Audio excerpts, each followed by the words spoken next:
The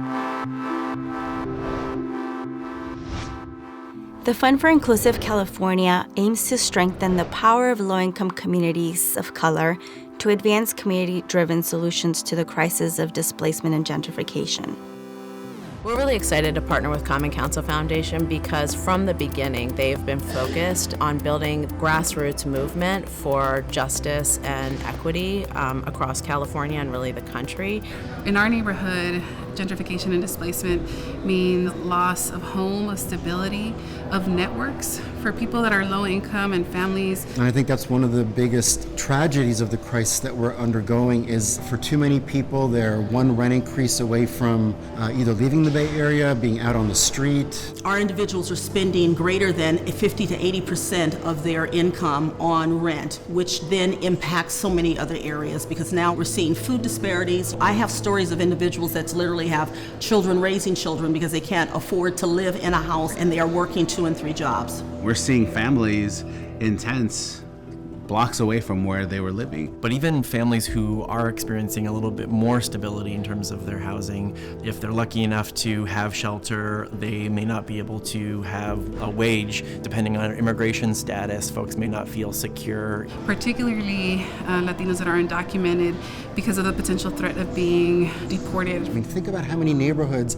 just in the Bay Area are just gone. Maybe some of them you can read about, but I mean, they're just artifacts now. You can name places that are in danger of becoming history. We have been pushing for the way in which Section 8 programs are also being impacted by some of these policies, both the loss of Section 8 housing, but then also for us, how do I not use the word corruption? Some issues with how the funds are being used.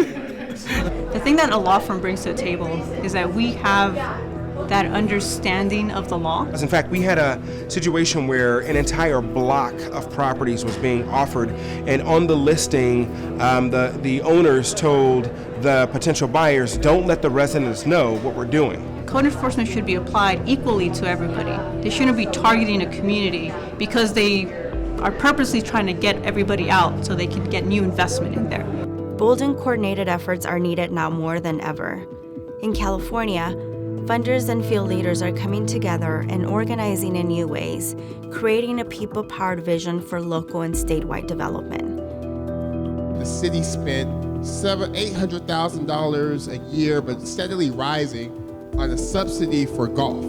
We have 10 private golf courses within 10 miles. At the same time, 5 years earlier, we had closed libraries and laid off cops. So I'm like, clearly this is not a priority for us. And I said, well, what if we took that money from the golf course and create an affordable housing trust?